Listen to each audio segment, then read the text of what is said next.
tu as des blessures liées à la perte d'un proche, un viol, des moqueries, des complexes ou autres, c'est pas dans les plaisirs de ce monde que tu vas guérir.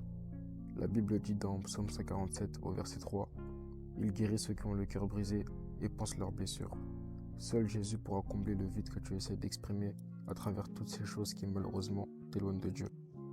C'est pas la volonté du Père que tu mènes une vie comme ça.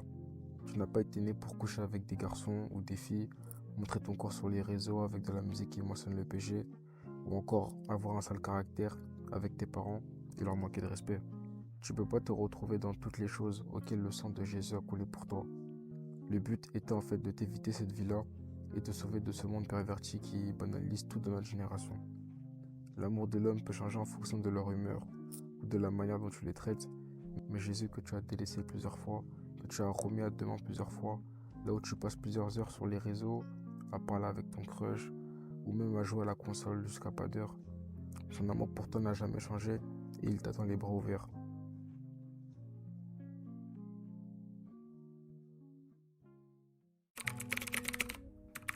Faut dire la vérité, beaucoup de gens sont grave gentils mais se font influencer par les réseaux à vouloir se donner un genre ou une image pour se sentir un peu valorisé.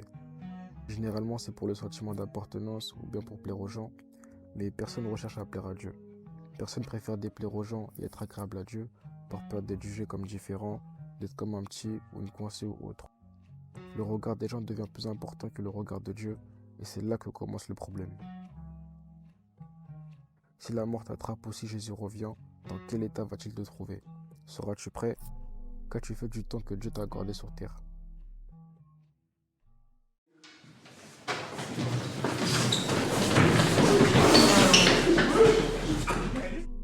L'as-tu utilisé pour les intérêts du royaume ou pour vivre une vie qui ne le glorifie pas? Il faut savoir que nous avons tous un temps imparti sur terre et personne n'a connaissance du temps qui nous reste, donc ne joue pas avec la montre et sécurise ton éternité, car cette vie-là te rapproche plus de la mort qu'autre chose.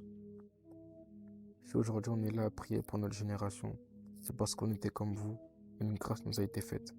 En tant que lumière du monde, en tant que celle de la terre, on se doit de partager cela, car ce serait égoïste et ingrat devant Dieu de garder la solution à beaucoup de problèmes parmi notre génération.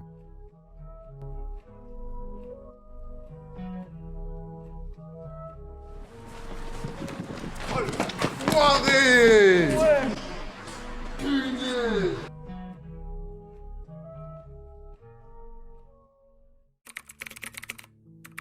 Le viol, le harcèlement, les complexes touchent une grosse majorité dans notre génération.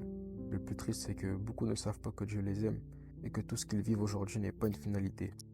Le refuge n'est pas dans le péché ou chez les hommes, il est uniquement en Jésus-Christ. Trop de gens perdent la vie loin de Dieu avec le suicide car ils ne savent plus où s'appuyer face aux difficultés. Dieu nous a envoyés sur terre pour une mission précise et c'est pas pour que tu t'enlèves la vie.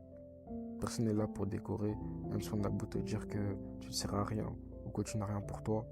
Retiens bien que la vie des gens n'est pas la pensée de Dieu pour ta vie. Nous qui sommes les parents de demain, faisons attention aux familles car beaucoup de jeunes sont violés aussi par leurs cousins ou des tontons dès le plus jeune âge.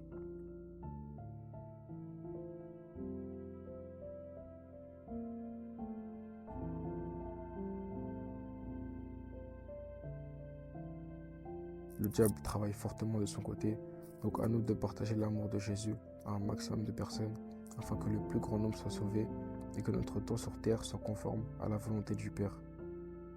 Moi aussi j'avais un vide que j'essayais de combler avec tellement de plaisir, mais sans m'en rendre compte, je me dirigeais vers la mort. Et nous aurons tous des comptes à rendre à la fin.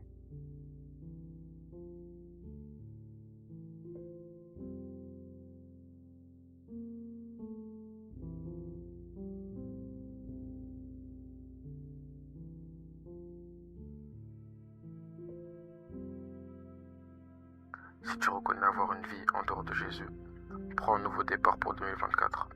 Grosse force en ensemble.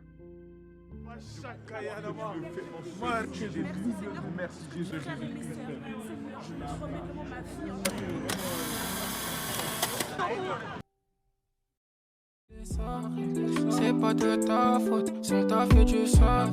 C'est pas dans le péché, tu vas régler ça.